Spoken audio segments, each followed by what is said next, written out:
Oppenheimer movie आपने सुनी होगी। ओपनहाइमर में जो साइंटिस्ट था, आपको पता है, जब पहली बार उन्होंने एटॉमिक बम का आविष्कार किया तो उनने पहला स्टेटमेंट दिया, एक तो संस्कृत का श्लोक बोला जो कि महाभारत से था, और फिर उन्होंने बोला ये तो पहले हो चुका है। उन्होंने ये नहीं बोला वाव क्या हुआ है, ये तो पहले हो चुका है। मीडिया वालों ने उनसे पूछा कि भाई ये वाली चीज कहां हो गई है, तो बोले ये महाभारत में हो चुका है। और आपको कैसे पता है? मैं साल भर इंडिया में था, मैंने संस्कृत सीखी।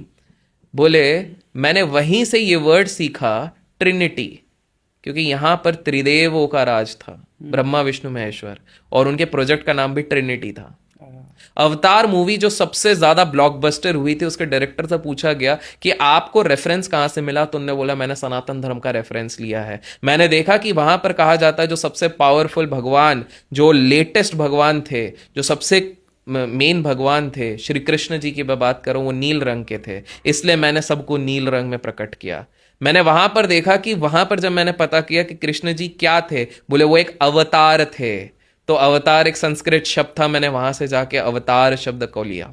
वहां पर जब मैंने देखा कि एक ऐसा वृक्ष है जो काफी वर्षों से और जो सबको जीवन प्रदान करता है, वहीं से जाके मैंने उस वृक्ष का निर्माण किया। वो खुद कह रहा है हम लोग मानने को तैयार नहीं है।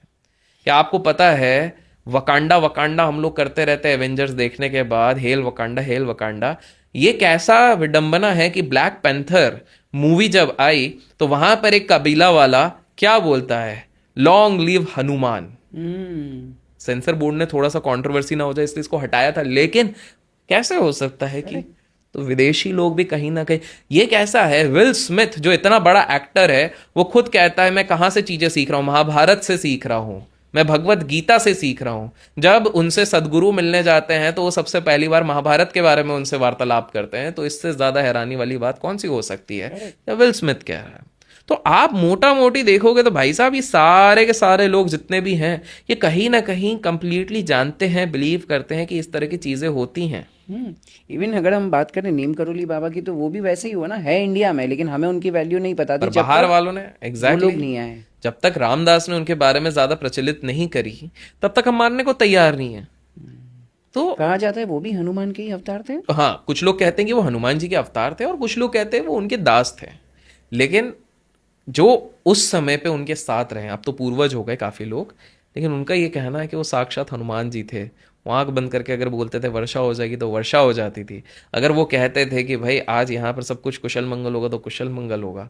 और कुछ कहानियां तो हमने आई थिंक सो सेकंड या थर्ड पार्ट में करी हुई कवर है। की भी है, जिसकी मैं लिंक्स वगैरह दे दूंगा। अगर आपको नीम करोली बाबा के बारे में और भी जानना है तो आप वो वीडियो देख सकते हो। बिल्कुल। सर मुझे ये नहीं समझता, अगर ये सारी चीज़ें इतनी प्रूफ है, इतनी सारी चीज़ें आपने जैसे प्रूफ बताया कि हाँ इस तरीके से अवशेष है सब जगह पर, अगर हम ओशो के बारे में बात करें तो उन्होंने तो ये सारी किताबें ऑब्वियसली पढ़ी रहेगी, ये सारी चीज़ों के बारे में रिसर्च किया रहेगा, फिर भी ओशो कहते थे कि मैं भगवान में बिलीव नहीं करता या भगवान होते नहीं है। ऐसा क्यों? देखिए, ओशो को समझना खुद itself is a very tricky part. एक आम इंसान तो ओशो को समझ भी नहीं पाए। लेकिन मैं आपको बताता हूँ, ओशो अपनी एक बात एक समय पे कहते थे, दूसरे समय पे वो खुद ही उसको काटते थे। एक जगह पर ओशो ही वो पहले व्यक्ति थे जो विज्ञान भैरव तंत्र को वापस रिवाइव करके पूरे लोगों के बीच में लेके आए। उसको बुक ऑफ सीक्रेट्स के नाम से उनने काफ़ी ज़्यादा कि ये मेडिटेशन की ये टोटल टेक्निक्स है जो शिवजी ने पार्वती जी को बताए थे।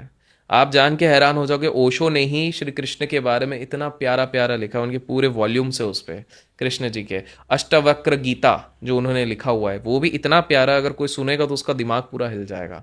तो सबसे पहली बात है, हमें समझना पड़ेगा कि हम ओशो को वर्ड बाय वर्ड लेते हैं, हम उसके बीच के इमोशन नहीं समझते हैं। यही प्रॉब्लम है, हम भाव नहीं समझते हैं ओशो के, हम केवल वर्ड बाय वर्ड ले लेते हैं।